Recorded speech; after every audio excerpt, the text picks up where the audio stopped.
CM ಸಿದ್ದರಾಮಯ್ಯನವರು ಮಾಡಿದಂತಹ ಈ ಆರೋಪದ ಬಗ್ಗೆ ಕಾಂಗ್ರೆಸ್ನ ನಾಯಕರು ಏನಂತ ಕೇಳಿದ್ದಾರೆ. ಡಿಸಿಎಂ ಡಿಕೆ ಶಿವಕುಮಾರ್ ಕಾಂಗ್ರೆಸ್ ಶಾಸಕರಿಗೆ 50 ಕೋಟಿ ಆಮಿಷ ಅನ್ನೋ ಸಿಎಂ ಆರೋಪಕ್ಕೆ ಒಂದು ದೊಡ್ಡ ಟ್ವಿಸ್ಟ್ ಸಿಗ್ತಾ ಇದೆ. ಸಿಎಂ ಆರೋಪ ನಿಜ ಅಂತ ಹೇಳಿದ್ದಾರೆ ಡಿಸಿಎಂ ಡಿಕೆ ಶಿವಕುಮಾರ್.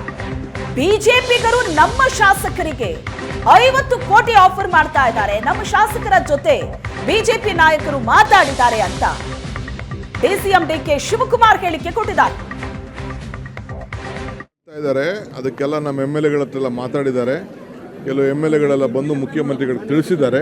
ಅದನ್ನು ಅವರು ತಮ್ಮ ಹತ್ರ ತಿಳಿಸಿದ್ದಾರೆ. ಮಿಕ್ಕಿದ ವಿಚಾರನ ನಾನು ನಿಮಗೆ ಅದಾದ್ಮೇಲೆ ತಿಳಿಸ್ತೀನಿ. ನಾನು ಅದು ಮಾಡ್ತಾ ಇದ್ದಾರೆ. ಅದಕ್ಕೆಲ್ಲ ನಮ್ಮ MLA ಹತ್ರ ಮಾತಾಡಿದ್ದಾರೆ. ಕೆಲವು MLA ಬಂದು ಮುಖ್ಯಮಂತ್ರಿಗಳಿಗೆ ತಿಳಿಸಿದ್ದಾರೆ. ಅದನ್ನು ಅವರು ತಮ್ಮ ಹತ್ರ ತಿಳಿಸಿದ್ದಾರೆ. ಮಿಕ್ಕಿದ ವಿಚಾರನ ನಾನು ನಿಮಗೆ ಅದಾದ್ಮೇಲೆ ತಿಳಿಸ್ತೀನಿ. ನಾನು ಅದು ಮಾಡ್ತಾ ಇದ್ದಾರೆ. ಸಿಎಂ ಸಿದ್ದರಾಮಯ್ಯನವರು ಬಿಜೆಪಿ ಮೇಲೆ ಮಾಡಿರುವಂತಹ ಈ ಆರೋಪದ ಬಗ್ಗೆ ಬಿಜೆಪಿ ಅಧ್ಯಕ್ಷರು ಪ್ರತಿಕ್ರಿಯೆ ಕೊಟ್ಟಿದ್ದಾರೆ. 50 ಕೋಟಿ ಆಫರ್, ಅದರ ಮೂಲ ಬಹಿರಂಗಪಡಿಸಿ ಅಂತ ಸಿಎಂ ಸಿದ್ದರಾಮಯ್ಯನವರಿಗೆ ಬಿಜೆಪಿ ಅಧ್ಯಕ್ಷ ವಿಜಯೇಂದ್ರ ಸವಾಲ್ ಹಾಕಿದ್ದಾರೆ. ನಿಮ್ಮ ಶಾಸಕರ ಮೇಲೆ ನೀವು ವಿಶ್ವಾಸ ಕಳ್ಕೊಂಡಂತಿದೆ, ನಂಬಿಕೆ ಇಲ್ಲದಕ್ಕೆ ಕಪೋಲ ಕಲ್ಪಿತ ಆರೋಪ ಮಾಡ್ತಾ ಇದ್ದೀರಿ. ಸಿಎಂ ಆರೋಪಕ್ಕೆ ಟ್ವೀಟ್ ಮೂಲಕ ವಿಜಯೇಂದ್ರ ತಿರುಗೇಟನ್ನ ಕೊಟ್ಟಿದ್ದಾರೆ. ಶಾಸಕರನ್ನ ಮಾರಾಟದ ವಸ್ತುಗಳಂತೆ ವ್ಯಾಖ್ಯಾನಿಸಿ ಅವಮಾನಿಸಿದ್ದೀರಿ. ಸುಳ್ಳು, ಭಂಡತನ, ಕಪೋಲ ಕಲ್ಪಿತ ಸುದ್ದಿ ನಿಮ್ಮ ಪಕ್ಷದ ನಿತ್ಯ ಮಂತ್ರ. ನಿಮ್ಮ ಸರಣಿ ಹಗರಣದ ಉರುಳು ಬಿಗಿಯಾಗಿ ನಿಮ್ಮ ನಿದ್ದೆಗೆಡಿಸ್ತಾ ಇದೆ. ನಿಮ್ಮ ನಡೆ ಮುಖ್ಯಮಂತ್ರಿ ಸ್ಥಾನದ ಘನತೆಯನ್ನ ಕುಗ್ಗಿಸ್ತಾ ಇದೆ ಅಂತ ಟ್ವೀಟ್ ಮೂಲಕ ಸಿಎಂ ವಿರುದ್ಧ ವಿಜಯೇಂದ್ರ ಆಕ್ರೋಶವನ್ನ ವ್ಯಕ್ತಪಡಿಸಿದ್ದಾರೆ.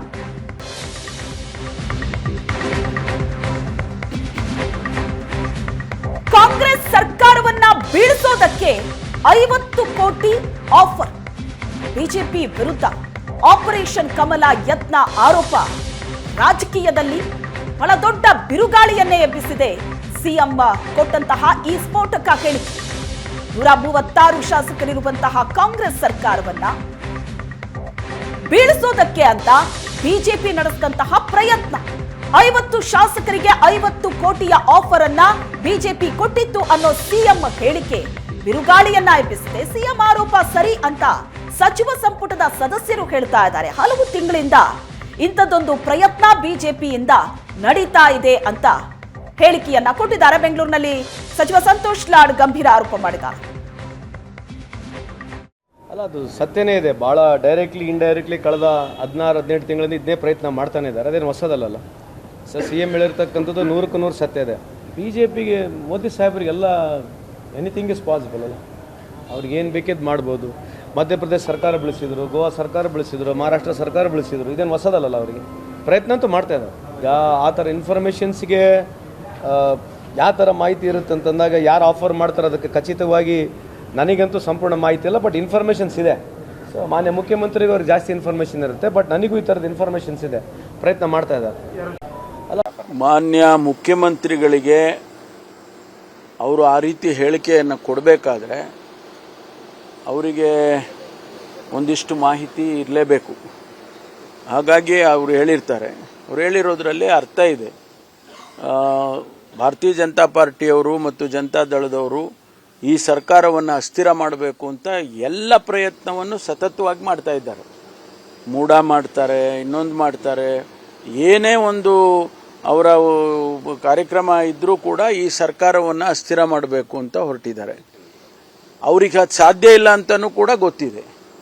ಆದರೂ ಕೂಡ ಈಗ ಶಾಸಕರಿಗೆ ಆಮಿಷ ತೋರಿಸಿ ಅವರಿಗೆ ಇದೊಂದು ಒಂದು ರೀತಿಯಲ್ಲಿ ಇದು ಒಂದು ಹ್ಯಾಬಿಚುವಲ್ ಇದು ಆಗಿಬಿಟ್ಟಿದೆ. ಮಹಾರಾಷ್ಟ್ರದಲ್ಲಿ 42 ಜನರಿಗೆ ಅವರು ಹಣ ಕೊಟ್ಟು ಮತ್ತೊಂದು ಎಲ್ಲ ಮಾಡಿ ಅವರಿಗೆ ದೊರೆತಂಥ ಕೆಲವು ಮಹತ್ವದ ಮಾಹಿತಿಗಳ ಹಿನ್ನೆಲೆಯೊಳಗೆ ಮಾನ್ಯ ಮುಖ್ಯಮಂತ್ರಿಗಳು ಆ ಮಾಹಿತಿಯನ್ನು ನಿಮ್ಮ ಜೊತೆಗೆ ಹಂಚಿಕೆ ಮಾಡಿಕೊಂಡಿದ್ದಾರೆ. ಅಂದರೆ ಸರ್ಕಾರವನ್ನು ಅಭದ್ರಗೊಳಿಸೋದಕ್ಕೆ BJP ಪಕ್ಷದವರು ಯಾವ ಮಟ್ಟಕ್ಕೆ ಇಳಿತಾ ಇದ್ದಾರೆ ಅನ್ನೋದು ಸ್ಪಷ್ಟ ಆಗ್ತಾ ಇದೆ. ಆದರೆ ಇವೆಲ್ಲ ಕುತಂತ್ರಕ್ಕೆ ನಮ್ಮ ಪಕ್ಷದ ಶಾಸಕರು ಯಾರೂ ಬಲಿಯಾಗೋದಿಲ್ಲ, ಆ ಕಡೆ ಅವರು ತಲೆ ಹಾಕೋದಿಲ್ಲ. ನಮ್ಮ ಪಕ್ಷದ ಸರ್ಕಾರ ಭದ್ರವಾಗಿರ್ತದೆ. ಅವರಿಗೆ ಹೇಳಿದ್ದಾರೆ ಅಂದಮೇಲೆ ಅದು ಸತ್ಯವಾದ ಅಂಶನೇ ಅವ್ರು ಹೇಳಿರ್ತಾರೆ, ಅದರಲ್ಲೇನು ಅಸತ್ಯ ಏನು ಹೇಳಿರ್ಲಿಕ್ಕಿಲ್ಲ. ಆದರೆ ಇದು ವಾಮಮಾರ್ಗದಲ್ಲಿ ಈ ರೀತಿ ಮಾಡ್ತಕ್ಕಂಥದ್ದನ್ನು ನಾವು ಎಲ್ಲ ಪ್ರಜಾಪ್ರಭುತ್ವವಾದಿಗಳು ಯಾರಿದ್ದಾರೆ, irrespective of party, irrespective of reason, ಅದನ್ನೆಲ್ಲ ಕಂಡೆಮ್ ಮಾಡಬೇಕಾಗ್ತದೆ. ಪ್ರಜಾಪ್ರಭುತ್ವ ವ್ಯವಸ್ಥೆಯಲ್ಲಿ 136 ಜನ ಶಾಸಕರಿದ್ದರೆ ದೇವೇಗೌಡರು ನಾನು ಸರ್ಕಾರ ಬೀಳಿಸ್ತೀನಿ ಅಂತ ಹೇಳಿದ್ರೆ ಅದು ಸಂವಿಧಾನಕ್ಕೆ ಮಾಡ್ತಕ್ಕಂಥ ಅಪಚಾರ, ಸಂವಿಧಾನ ರಚನೆ ಮಾಡಿದ ಅಂಬೇಡ್ಕರ್ಗೆ ಮಾಡಿದಂಥ ಅಪಚಾರ ಅಂತೇಳಿ ನಾವೆಲ್ಲ ತಿಳ್ಕೊಬೇಕಾಗ್ತದೆ. ಹೇಳಿದ್ದಾರೆ ಅಂದಮೇಲೆ ಶ್ರೀಗಳು ಮತ್ತು ಅಧ್ಯಕ್ಷರು ಹೇಳಿದಂಥ ವಿಚಾರದಲ್ಲಿ ನಾನು ಅದನ್ನು ಮಾತಾಡಲಿಕ್ಕಾಗುತ್ತಾ?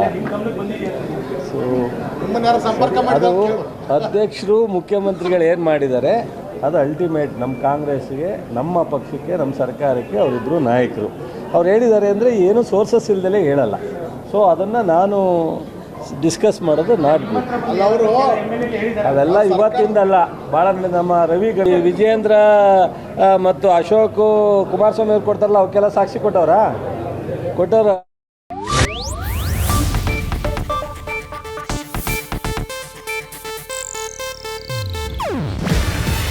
ಇದು ಏಷ್ಯಾನೆಟ್ ನ್ಯೂಸ್ ನೆಟ್ವರ್ಕ್ ಪ್ರಸ್ತುತಿ.